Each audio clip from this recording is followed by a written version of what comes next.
तो गाइज हम डिस्कस कर रहे थे अभी जो determination of run of water के बारे में।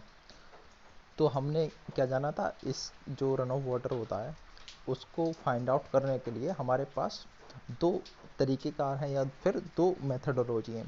पहला क्या था, पहला हम जो रेनफॉल का रिकॉर्ड होता है उसके थ्रू जो रन ऑफ है वो जान निकाल सकते हैं, और कुछ फॉर्मूले हमारे इंजीनियर्स ने जो बनाए हैं उनके द्वारा। तो सबसे पहले देखते हैं जो वर्षा के आंकड़ों से हम रन ऑफ कैसे निकालेंगे।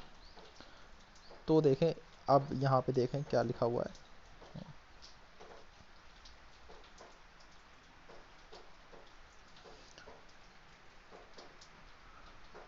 तो देखें हमारे जो रेन गॉज वगैरह, हम पिछले टॉपिक में हमने पढ़ा था जो रेन गॉज वगैरह यूज़ करते हैं। तो पिछले लास्ट जो 35 ईयर का है रेनफॉल का डेटा, उनका एवरेज डेटा हम निकालते हैं। तो यही होता है हमारा एवरेज ईयरली रेनफॉल होता है यही। तो यहाँ पे एवरेज रन ऑफ कितना होगा, एवरेज रन ऑफ हो जाएगा औसत वर्षा इनटू अपवा गुणांक।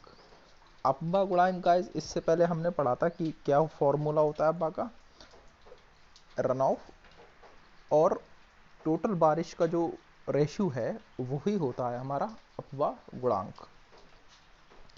तो यहाँ से ये औसत जो रन ऑफ है वो निकल के आ जाएगा। अब बात करते हैं,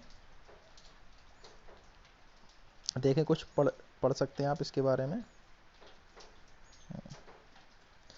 यदि औसत वर्षा mm में ली गई है तो औसत अपवाह mm में जाएगा।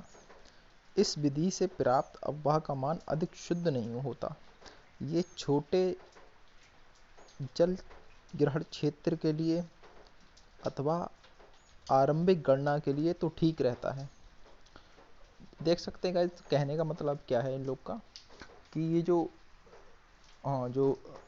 बारिश का जो रेनफॉल के जो रिकॉर्ड के बेस पे जो हम रन ऑफ निकालते हैं किसी भी एरिया का, एक तो वो ज़्यादा जो वैल्यू है इतनी एक्यूरेट नहीं होती, और बहुत ज़्यादा अगर कैचमेंट एरिया ज़्यादा बड़ा है तो वहाँ पे ज़्यादा जो हमें उसका जो रिज़ल्ट देगा इतना ज़्यादा बेहतर नहीं होता। इसके लिए हम जनरली एम्पिरिकल फार्मूले यूज़ करते हैं। तो देखते हैं एम्पिरिकल फार्मूले क्या क्या हैं।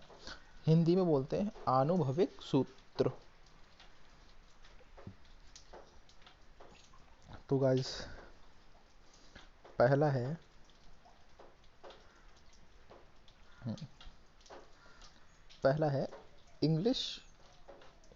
English formula. तो यहाँ पे एरियो में भी वेरिएशन है, क्योंकि जैसे कि हमने इससे पहले डिस्कस किया था कि जो रन ऑफ का जो फैक्टर है वो स्लोप के लिए, अगर एरिया स्लोप है तो वहाँ पे कुछ और होगा, अगर थोड़ा एरिया प्लेन टाइप का है तो वहाँ पे कुछ और होगा। तो इसीलिए ये जो है इंग्लिश फार्मूला ये एरिया के हिसाब से है।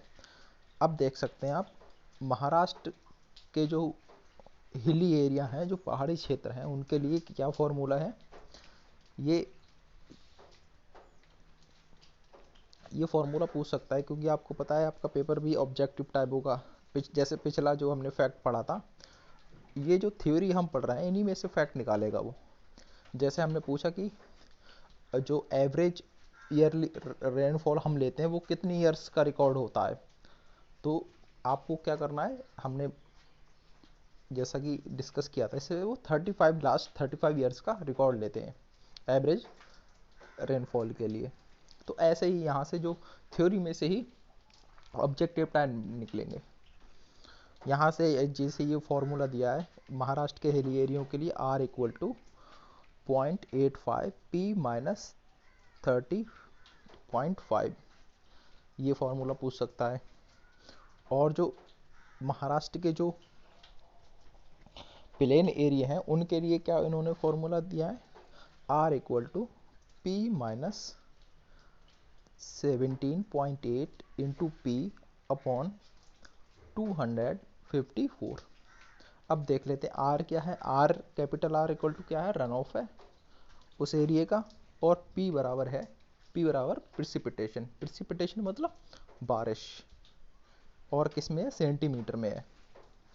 तो ये हो गया इंग्लिश सूत्र से जो हम रन ऑफ निकालेंगे वो चीज़ हो गई है। लेसी देख लेते हैं, लेसी का क्या फॉर्मूला है। इन्होंने जो हमारा जो सिंधु और गंगा का एरिया है बेसिकली जो कि यूपी से लेकर जो आसाम तक जो हमारा एरिया जो प्लेन एरिया जो फैला हुआ है उसके क्षेत्र उस क्षेत्र के लिए बेसिकली ये फॉर्मूला है। तो ये देखें क्या लिखा हुआ है इन लोगों ने, ये सूत्र सिंधु गंगा के मैदानों के लिए अधिक उपयुक्त है। तो R बराबर क्या है लेसी के लिए, R equal to P upon 1 plus 304.8 F upon P into S। अब देख लेते हैं ये जो इन्होंने साइन सिंबल टर्म यूज़ किए हैं, जैसे R क्या हो गया, R तो हो गया जो रन ऑफ है, P इक्वल टू प्रेसिपिटेशन हो गया। अब S इक्वल टू क्या है, S है यहाँ पे कैचमेंट एरिया फैक्टर, अपवाह क्षेत्र का गुणक, और F क्या है, मानसून ड्यूरेशन फैक्टर। तो अब देख लेते हैं जो F की वैल्यू यहाँ पे दी हुई है कि मानसून एरिया,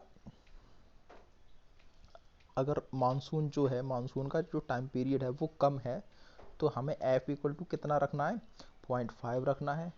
और जो एवरेज है, जनरल एवरेज है, तो हमें F इक्वल टू कितना रखना है, 1 रखना है।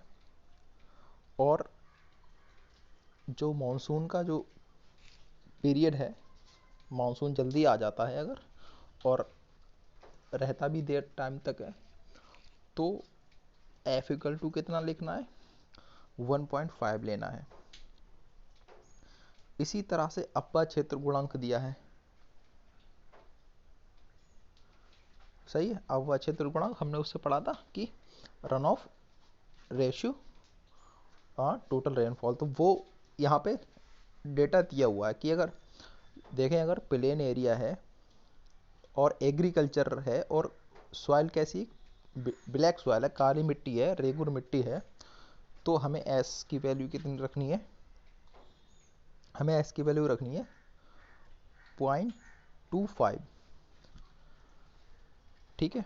और दूसरा क्या है, समतल एरिया है और पार्शियली एग्रीकल्चर है, मतलब पूरे ही एरिया पे एग्रीकल्चर नहीं होता, कुछ एरिया है जहाँ पे एग्रीकल्चर होता है। तो हमें कितना रखना है, एस की वैल्यू 0.6, और साधारण अपवाह क्षेत्र के लिए 1 रखनी है, और हिली एरिया के लिए 1.7 रखनी है, और खड़ी ढाल वालों के लिए, खड़ी ढाल वाले क्षेत्रों के लिए 3.5 रखनी है। तो देख रहे हैं आप स्लोप से कितना हम यहाँ पे फर्क डाल रहा है। अगर जितना भी स्लोप ज़्यादा, जितना स्लोप ज़्यादा होगा रन ऑफ की वैल्यू उतनी ही ज़्यादा आएगी। तो गाइज ये हो गया इंग्लिश फार्मूले से और ये लेसी फार्मूले से। अब देखते हैं क्या चीज़ है। खोसला साहब का यहाँ पे फॉर्मूला दिया है रन ऑफ का, R equal to P minus 4.81T। अब देखते हैं R क्या है, रन ऑफ है, P क्या है, प्रेसिपिटेशन है सेंटीमीटर में, और T बराबर क्या है, अपवाह क्षेत्र का औसत तापमान, टेम्परेचर बेसिकली। और यहाँ पे ये भी दिया है कि ये जो फॉर्मूला है खोसला साहब का, ये किस एरिया के लिए ज़्यादा फीजिबल है, तो ये जो हमारा नॉर्थ इंडिया है उसके लिए। अच्छा गाइस, तो अब हमारा अगला टॉपिक क्या है?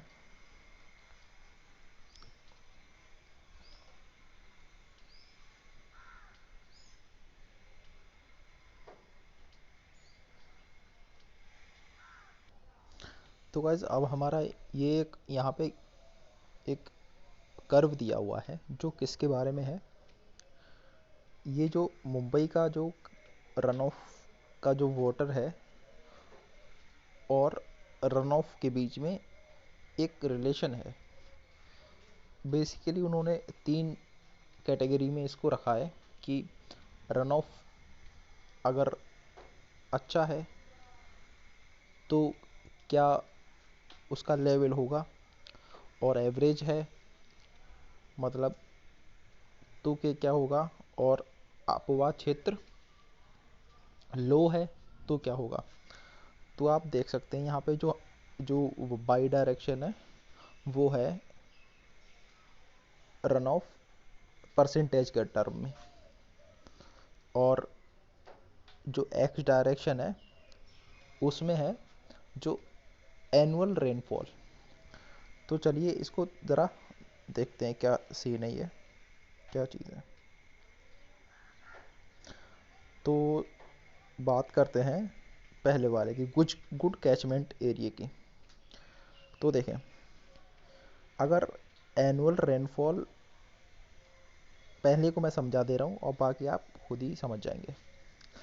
एनुअल रेनफॉल 40 टू 50 सेंटीमीटर है, तो हमारा जो रन ऑफ का जो परसेंटेज है वाटर का रन ऑफ का, उस वो कितना रहेगा? वो रहेगा 10 to 20%।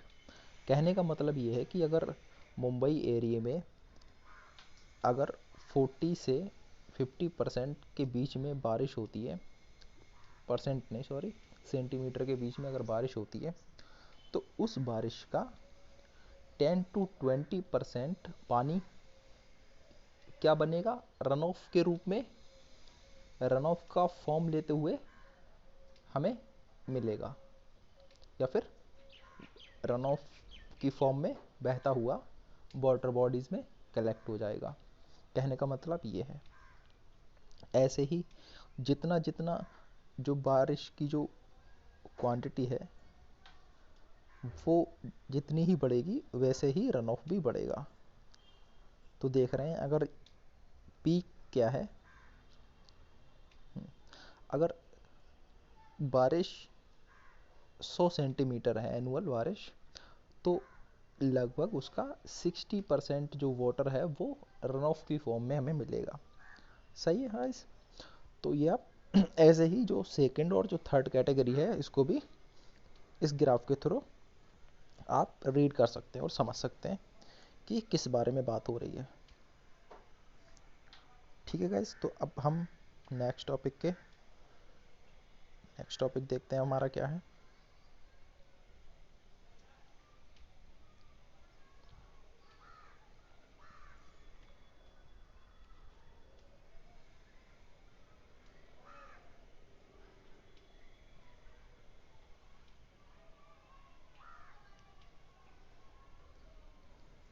तो गाइस अब ये जो टॉपिक है इसको हम नेक्स्ट क्लास में कंटिन्यू करेंगे।